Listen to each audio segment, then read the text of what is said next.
Halo Jabra Tim. Ada sesuatu yang lagi rame nih. Lu harus kasih dia kesempatan lagi. Di atas kertas lo semuanya harusnya menang. Ada bahasan yang paling ditunggu-tunggu. Nah, sekarang udahlah kita kasih waktunya puja-puji untuk MU TV. Wah, ini dia. Halo. Dari tadi pada komen nungguin soalnya. Ini kita lihat di kolom komen sudah pada bilang kalau udah bahas MU kita naikin volumenya. Kita naikkan volumenya sekarang. Karena King MU akan dibahas sekarang. Lawannya baru Ipswich kemarin, seri. Lawan Everton menang 4-0, bodoh kemarin di Liga Eropa juga menang cukup meyakinkan. Tapi sekarang atmosfernya lagi bagus semua, bukan karena hanya menangnya, tapi juga clean sheet, ditambah juga dengan permainan yang masih formasi yang cukup ekstrim dari formasi sebelumnya. Apakah ini memang patut disuarakan optimisme dari fans MU? Atau tadi kalau kata Mardil, ada ketakutan, wah ujung-ujungnya cuma honeymoon period doang tuh dibanding eranya Ole, eranya Ten Hag, dan era mungkin kemarin juga Nistelrooy di pertandingan awal. Menurut lu seperti apa Mas Aryo? Kalau honeymoon period kan biasanya pelatih meneruskan apa yang dilakukan oleh pelatih lama. Kayak Nistelrooy bisa jadi itu honeymoon period gitu. Nanti begitu ketemu tapi dia mainnya masih dengan skema yang sama. Mirip-mirip. Cuman bedanya di clinical aja dalam finishing. Mungkin itu nggak akan banyak perubahan ketika lo kena masalah gitu. Cuman bersama Amorim ya gue terkejut juga di Day One dia langsung berani, gue identitinya seperti ini nih, gue akan bermain dengan 3-4-3, terserah lu bisa ngikutin gue apa enggak, ya lu harus main di posisi itu.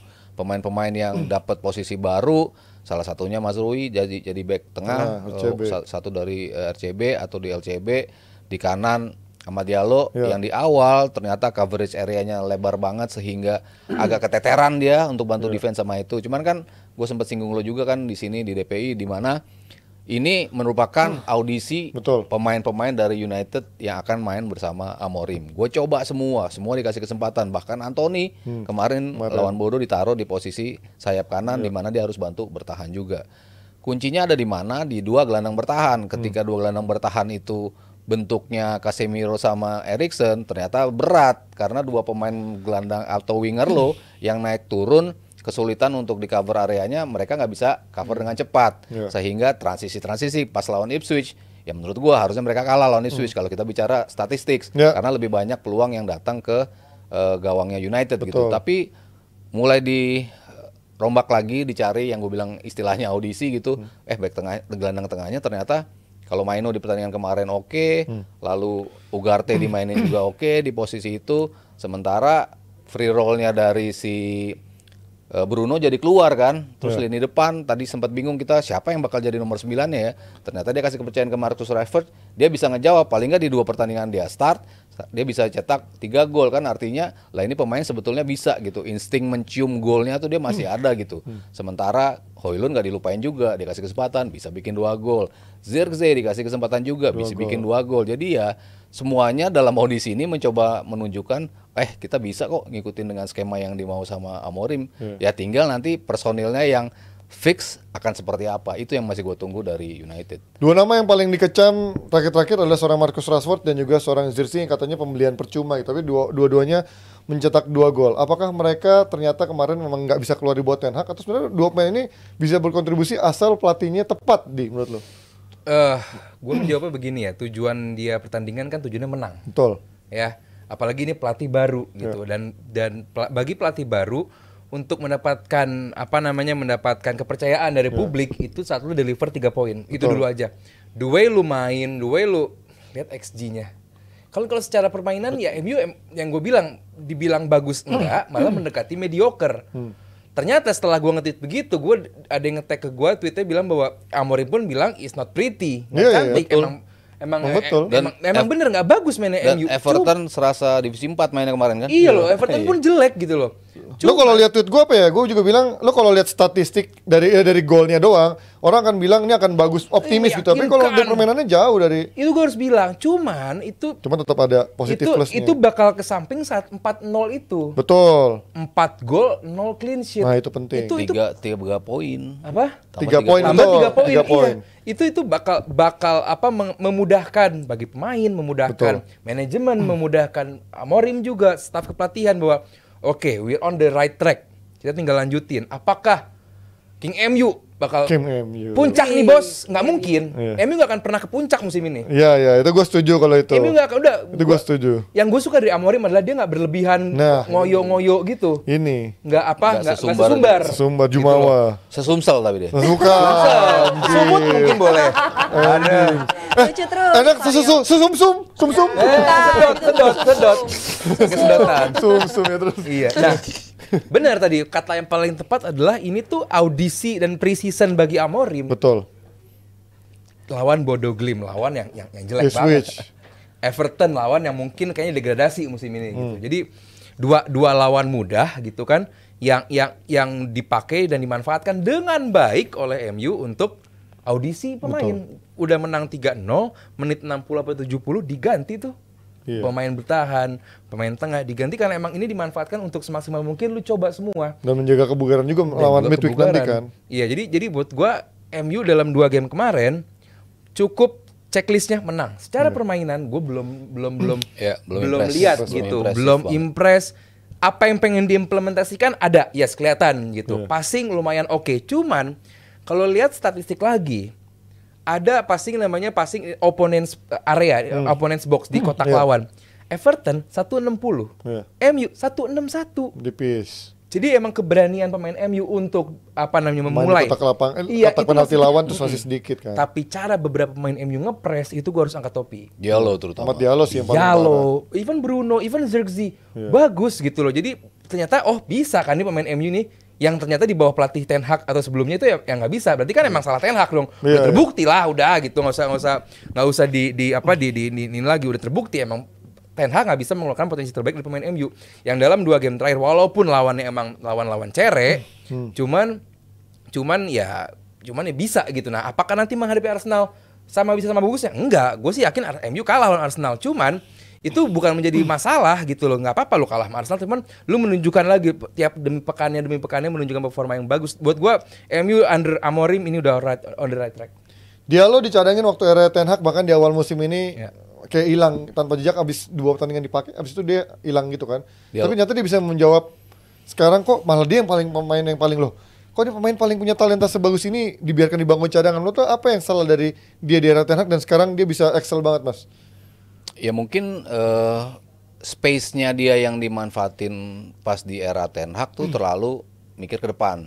Jadi kan dia sering teroscillate terlalu kanan, Oke. kadang-kadang terlalu ke tepi lapangan sehingga dia kemampuannya yang keluar tuh hanya untuk bisa masuk ke tengah gitu, untuk masuk ke tengah kotak penalti gitu. Sementara dari sini dari tengah ke sepertiganya dia masih bisa operan-operan lagi tuh 1-2 sama pemain lawan untuk bisa nge-stretch pertahanan dari lawan. Jadi aspek-aspek yang tadinya nggak bisa dimanfaatin sama Ten Hag ternyata ada di Diallo. Dan di pertandingan atau di pertemuan pertama yang gue bilang Amorim waktu itu ngelihat pemain gue yang paling spesial siapa sih kayaknya di musim Amat ini Diallo. dia ngeliat sama Diallo karena mungkin dia ngelihat oh ini pemain bisa nyisir tidak hanya di sepertiga terakhir tapi dari sepertiga pertama ketika dia dijadiin wingback di posisi 4 itu dia bisa maju mundur dengan sama baiknya. Ya tinggal kalkulasinya siapa nih pemain tengah yang bakal bisa ngebantu dia untuk bisa tenang dalam ketika lo nyerang, lo nggak usah terlalu mikir bertahan tapi bisa ditutup oleh pemain lain. Ya intinya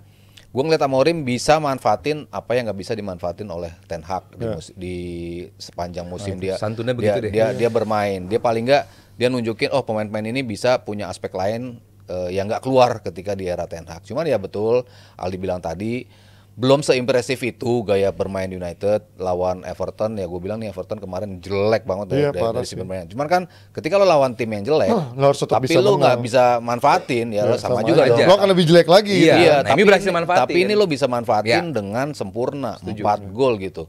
Pressing Brent White pemain yang di 80 juta. Bikin mau dibeli Ambil pemain lain Ambil iya, MU. tapi ternyata 2 error yang parah leading sih to itu. goal gitu kan. Jadi ya kita kan harus lihat lagi lah Amorim di beberapa pertandingan. Ujiannya ya berarti di Arsenal. Arsenal. Enggak lah, gua nggak setuju kalau ujiannya di Arsenal gitu. Kenapa, Di? Akan sangat nggak fair buat MU-nya gitu. Setuju. Tapi kan Akan ini kan sangat kita kelihatan masih serba good semua gitu kan. Walaupun Yes, mainnya nggak bagus. iya. Cuman kalau lawan Arsenal justru menurut gue kelihatan nih lawan tim yang bagus. Seberapa besar lubangnya MU, celahnya sebagus apa, celahnya sebesar apa. Ini kan menjadi evaluasi pastinya buat Betul, pasti Amorim kan. apapun terjadi bakal Pas jadi evaluasi. kita lawan Jepang, Indonesia lawan Jepang kan? 15 Desember ya? Enggak, pas Indonesia lawan Jepang kan kita ketahuan lubang-lubangnya tuh Gua pikir seperti apa. Piala AFF kan ada kayak di Jepang Enggak, ya. yang kemarin lawan Jepang kan Iya, kita terbantai. Kita diekspos itu kan. Kita jadi bisa Terekspos belajar seperti itu, akhirnya belajar pas lawan Arabnya. Nah, itu bisa jadi Betul. pelajaran buat MU. Juga kalaupun sampai kalah sama MU, Wajar. sama Arsenal, Emang itu pasti. bukan berarti Amorim jelek, pemain enggak.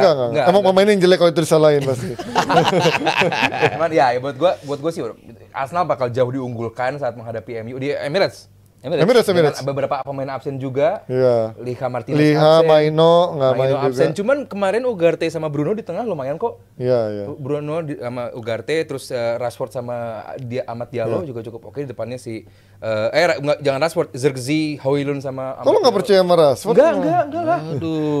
Lu mau muji ya? Enggak. Rashford. Tetap Bres. Kalau nggak mau muji, Gue udah 5 tahun, 6 tahun udah capek ngeliat Rashford. Bahkan seorang Wayne Rooney yang legendanya MU udah bilang dia his lost interest gitu. Jadi Lost interest. dia udah nggak melihat ada kemungkinan Rashford tuh bisa menunjukkan lebih dari apa yang selama ini dia harapkan gitu. Komen Jadi, Rooney setelah 3 game ini apa? nggak ada, belum ada. Nah, harus kita lihat dulu. Ya tapi Rashford kan selalu begitu, Mas. Oh jadi Itu menurut highlight lu, ya, enggak Pak bentar. Haji Jadi Suryono. menurut Mas Aryo 3 game terakhir Rashford bagus. Karena Bagus bikin dong. gol. Iya dong. Karena bikin gol. Iya. Abis bikin gol ngapain kemarin waktu lawan Yang penting Bodo kan Glimt? lu diminta bikin gol, bikin Nggak bisa gol. gitu, Mas. Lah, Nggak bisa. siapa yang diminta bikin gol nggak bikin gol kan banyak. Ya karena Sebelum- lawannya sebelum- Everton nih. Nanti sebelum ketika Rashford. Gua harap ketika sih begitu lawannya zaman MU. zamannya Weghorst, zamannya ya Rashford. sebelumnya Højlund, Martial. diminta bikin gol nggak Rashford. bikin gol. Iya, tapi tapi- ini dikasih iya, tapi kesempatan harusnya di dia nomor kalau- 9, di nomor bukan favorit dia, bisa dia bikin gol. Artinya kan dia punya potensi untuk itu Potensi. dan Potensi mulu. Tapi udah umur Amorim berapa potensi sampai? itu dan Garnacho. Amorim, yang penting kan Amorim mencium itu. Bukan mencium, dicoba semua, Mas. Dicoba Gue semua. manfaatin Iya. di laga itu gue manfaatin. Gua Tapi sih nanti mendingan- begitu dia jelek ya pasti ditarik lah. Gue sih mendingan Zirkzee, Højlund sama Amad Diallo di depan. Kalau gue tetap prefer Garnacho, Højlund sama Amad Diallo di depan gue. Iya. Daripada Berarti bek kanannya ya bek kanannya Bek Mas kanannya Rowi. Bek kiri Dalo. nanti ini Theo Hernandez beli. Ntar Gary yang marah ya. Masih jauh dari harapan. Tapi gue kemarin ngeliat waktu dibuka kan ada average dari positionnya. Kita ngeliat justru positionnya si Casemiro lebih banyak ke belakang, jadi back tengah bayangan. Dalot itu tetap menjadi LB, sementara si Diallo itu menjadi kayak benar-benar sayap kanan, mainnya lebih banyak di tengah. Artinya memang kelihatan banget Dalot itu udah bukan Dalot yang di era Ten Hag yang benar-benar bisa naik banget.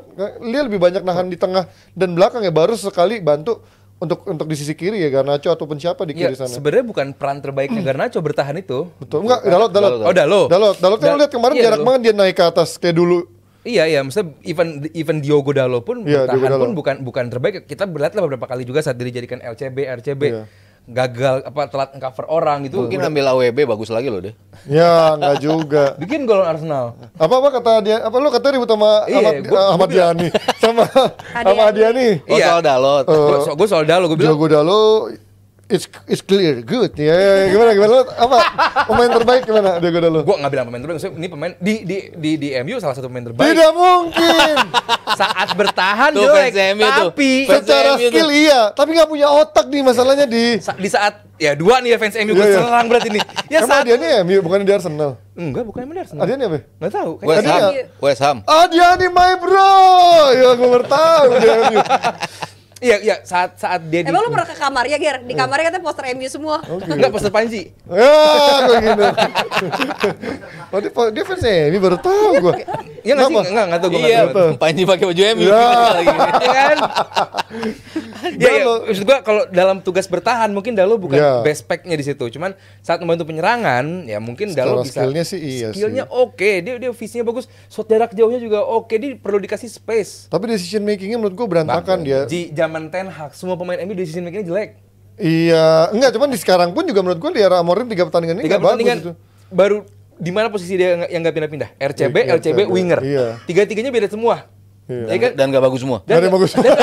Iyalah sekarang lu Biasa aja gitu. ya udah tunggu waktunya Dalo terbikin bagus, ya kan? Pada diem semua nih yang ada nih. Karena emang skillnya kita. Ini kalau ngomongin bagaimana MU sekarang jelang menghadapi Arsenal, nggak ada Lisandro, nggak ada Mainu. Kalian bisa bayangkan nggak starting line up seperti apa? LCB Evans. siapa? Anjing Evans lagi lawan Arsenal. Mendingan Maguire gue sih. Oh, Arsenal. Maguire. Evans ketemu Saka sih meninggal di tempat. Mendingan Maguire lah gue. Luke Shaw di kiri. Luke Shaw jadi LCB sih, mau nggak mau. LCB. Luke Shaw LCB, Maguire sama Mazraoui. Lah, Deliknya kemanain? Beli. Oh, The Leading Ada itu Dele. aman berarti The Aman ya. Leading. Mazraoui Maguire LCB. sama itu aman. De Ligt sama Luke Shaw bisa. Dalotnya tetap ini wingback kiri. Iyalah. Enggak deh. Enggak. Di mana? Mendingan Luke Shaw. Ya mendingan. Enggak dulu deh. LCB ini siapa kalau Luke Shaw? Nggak usah pakai LCB. Maguire. Anjay, Mas. Lu ngeliat aja kemarin Saka sama Odegaard kombinasi-kombinasinya. LCB iya nggak Dalot. Enggak, gue mendingan Shaw di LCB kalau kayak gitu. Luke Shaw pernah di LCB. Kirinya sekaliannya paksa Malaysia. Ya Dalot ya mau nggak mau lah kalau nggak. Iya Diego Dalot di kiri. Nggak ada lagi pilihannya sekalian aku mau Diego Malaysia. Dalot, Ugarte sama Bruno. Ke tengahnya Ugarte, ganti Maino Ugarte. Tapi kalau ada Bruno apa ya? Decision makingnya juga jelek karena Ten Hag Ji. Apa kalau Bruno jadi double pivot? Iya, Enggak. keseimbangannya jelek Iya, nih. iya, dia nggak bisa. Casemiro. ngapainnya. Casemiro Oh Ugarte. iya, kalau gua harap nggak sih Casemiro ya. Gua harap sih Kan Maino Casemiro. nggak bisa main lu bilang. Oh iya, gimana dia Ugarte. itu? Kan udah Gue sih 5 lebih kartu takut kuning. Ugarte sama Bruno dibandingin Casemiro. Gue Casemiro Ugarte. Casemiro udah sih. lambat banget. Makanya dia kemarin lebih banyak di belakang. Justru itu untuk- sektor kencengnya akan dikejar sama si Ugarte. Nah, kalau Bruno kan si Amorim tuh di presscon pernah bilang kan Bruno itu punya tendensi untuk cepat melepaskan bola-bola jauh yang akhirnya kehilangan momentum juga kan. Iya. Nah, itu menurut gue akhirnya gue lebih prefer untuk double pivot di Casemiro Ugarte atau Casemiro main, tapi Maino kan nggak bisa main lawan Iya, lawan Ugarte, itu gua kan. sih, gua lebih ke lawan Ugarte. Arsenal. Kartu kuning gak penting lagi main itu. Iya, itu. Lalu gimana melihat bayangkan lawan Arsenal Mau shape kalah up- berapa MU? Berat sih MU. Tapi ya ujian dan para pemain kayaknya harus buktiin sih. semua Tapi main kayaknya udah hampir coba nih. Nggak menang. Mau balik ke yang lawan Ipswich lagi atau dia akan menggunakan waktu lawan Bodo atau waktu menggunakan lawan Everton. kemarin menurut lo formasi yang paling mendekatinya lawan Arsenal Everton sih. paling mendekati itu ya. Iya. Berarti ya paling ya tapi Evertonnya juga bego sih kalau gua agak susah. nggak ada output serangan Iya tuh nggak malah ada. lebih sereman Ipswich loh menurut gue ya waktu lawan ya kan Ipswich tuh Delap. berani nyerang gitu. Delap Iya, bagus iya. banget. Everton kemarin kagak ada ngepres-ngepresnya anjir. Iya. MU tuh benar-benar manfaatin kesalahan lawan dengan sangat baik. Udah. Arsenal nggak bakal bisa tuh ya Apa? bikin kesalahan di belakang. Bisa. Jarang. Bisa ya kalau Zinchenko bisa. Iya. Tapi kalau Calafiori, Gabriel, Saliba, Timber, Si Gabriel aman ya? Gabriel aman. Dan kalau kita ngelihat kemarin juga ada Mason Mount. Mason Mount waktu lawan Bodo dipuji gara-gara ini permainan-permainan seperti ini. Emang bagus ya. One to one-nya ini jarang kelihatan dari MU dalam mungkin 2 tahun 3 tahun terakhir yang simple-simple seperti ini. Tapi kalau ada dia, ada Bruno juga di sana. Berarti apakah memang Garnacho sudah balik ke habitatnya sebagai pemain cadangan aja pelapis untuk memberikan efek kejut? Kalau gue jadi Garnacho, gue bakal ningkatin fisik gue bakal menjadi fullback, wingback. Ya.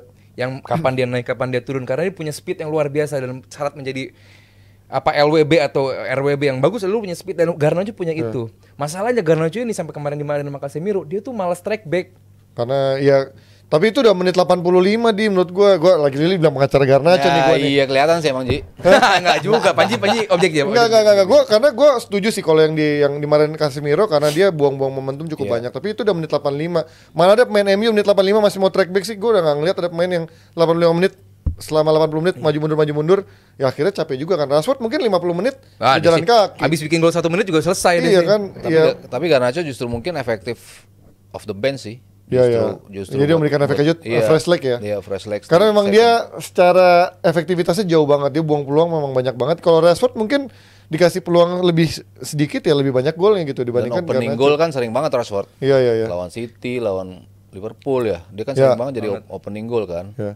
Masalah Tapi ya MU tetap MU Ji kadang-kadang bisa mengejutkan kan. Oh enggak. Mengejutkan dari sisi positif apa negatifnya nih?